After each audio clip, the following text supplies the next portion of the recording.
E como é habitual, às quintas-feiras contamos com o comentário jurídico de Nuno da Silva Vieira. Nuno, muito bom dia. Obrigada pela sua presença neste Primeira Hora. Vamos falar de direito constitucional. O Tribunal Constitucional tem ganho visibilidade no clima da austeridade. O que é, afinal, a Constituição?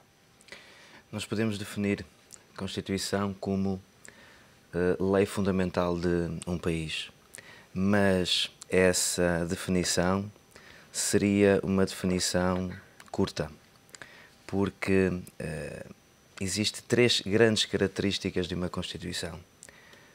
A experiência histórica de um povo, o próprio caráter do povo e a forma como regula o poder político. Existe uma grande distinção que deve fazer-se também nas Constituições. Aquilo que é a Constituição formal e a Constituição material.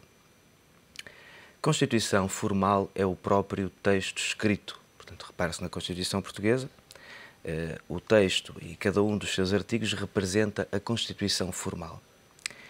Ao invés, a Constituição material é a adaptação das instituições públicas à história, às épocas e ao caráter dos povos.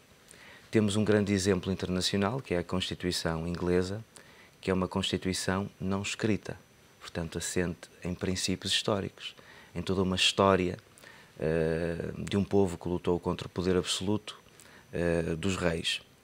Temos um outro exemplo interessantíssimo, o exemplo americano. Portanto, a Constituição americana é uma Constituição escrita, com apenas 7 artigos, uma Constituição que para muitos é talvez a mais bem escrita e bela Constituição do mundo, com um cariz, e aqui abrindo parênteses histórico, com um cariz maçónico. Portanto, a maçonaria trouxe para a Constituição americana princípios como a liberdade, a igualdade e fraternidade.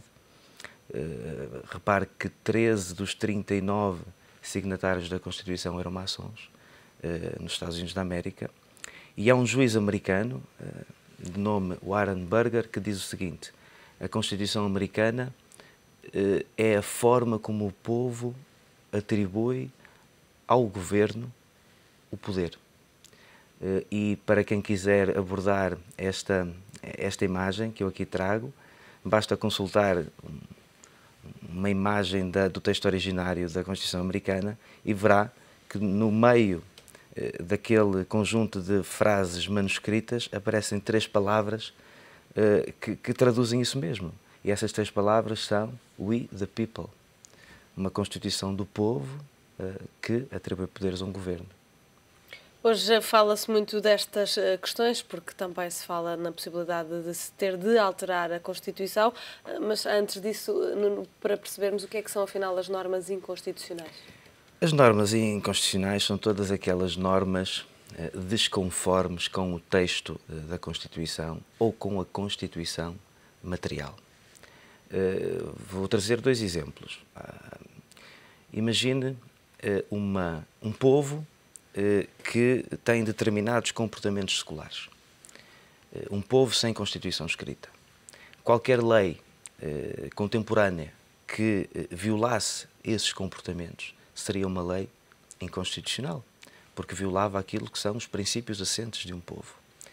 Também temos que entender o espírito da Constituição e o espírito da Constituição escrita. Na Constituição portuguesa, um dos artigos alerta para o direito à habitação dos portugueses. Mas este direito à habitação não pode ser entendido de uma forma estrita. Tem que entender-se o espírito que esteve na criação daquela norma escrita. Portanto, e o espírito foi a proteção da habitação, não a obrigação do Estado proporcionar a habitação. Portanto, alerto para este cuidado daquilo que é constitucional e inconstitucional, porque a Constituição não é o que está escrito. A Constituição é o espírito daquilo que está escrito e os princípios e o caráter dos povos. Nesse sentido, não basta alterarmos a Constituição para deixar de haver inconstitucionalidade? Não, e eu até deixo aqui uma frase interessante. Pode ser inconstitucional alterar a Constituição. Imagine o que seria do povo português e as reações do povo português se de repente aquele relatório do FMI fosse transposto para leis contemporâneas. O povo português não iria aceitar. Não iria aceitar porque tratar-se-ia de uma ideologia imposta.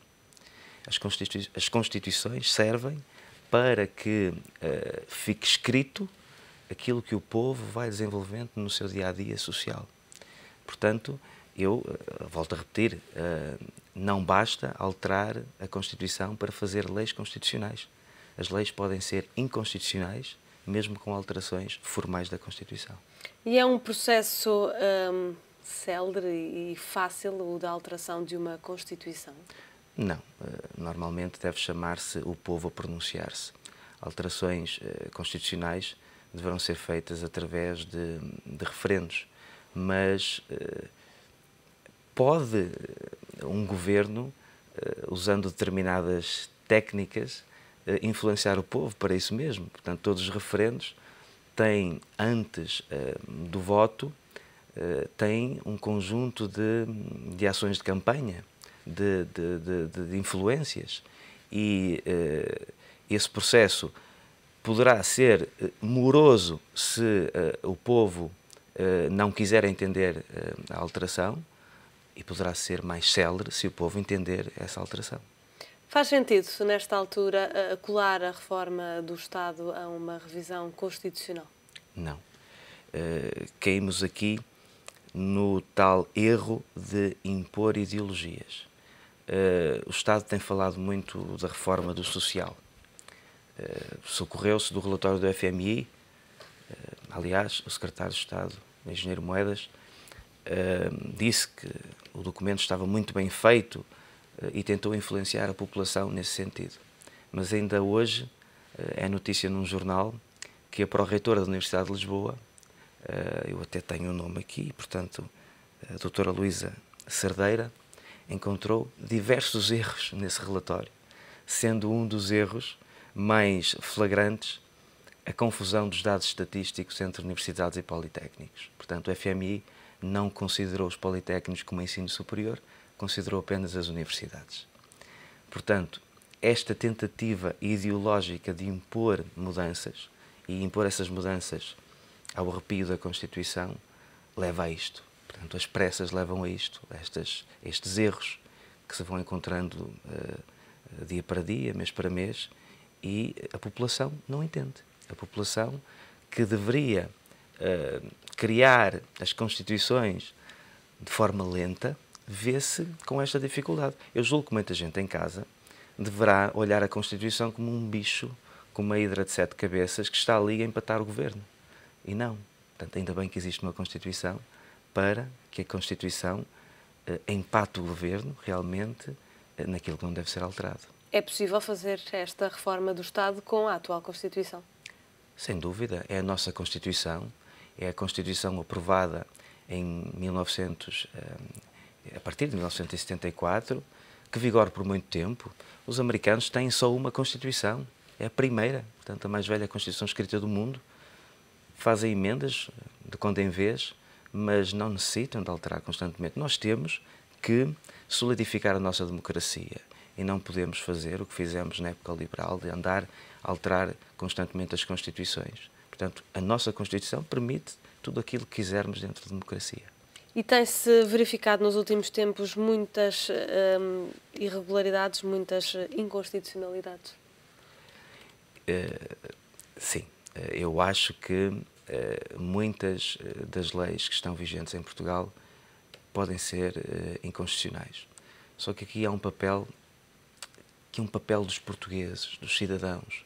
Nós não levamos todas as matérias ao Tribunal Constitucional porque não queremos. Muitas vezes ficamos com a ideia de justiça das sentenças das primeiras instâncias e não temos a coragem ou a disponibilidade para levar ao Tribunal Constitucional certas coisas. Deixo-lhe aqui um exemplo. A Autoridade para as Condições de Trabalho tem entendido que as empresas em dificuldade não devem reduzir os ordenados dos trabalhadores para se manterem ativas. Eu conheço casos de empresas que pretendem reduzir os ordenados e não o conseguem porque desde 2013 o Código de Trabalho não permite. Mas repare, se para os funcionários públicos é permitido reduzir ordenados, porque é que as empresas privadas não poderão fazer o mesmo com um acordo bilateral para que se aguentem no mercado?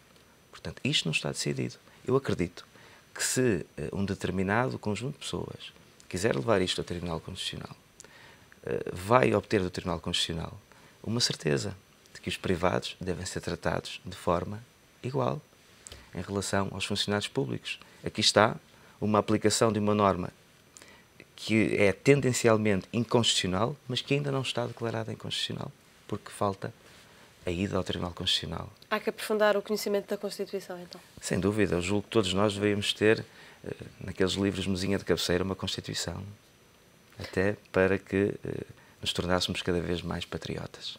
Nuno, muito obrigada pelo seu comentário aqui neste Obrigado. Primeira Hora.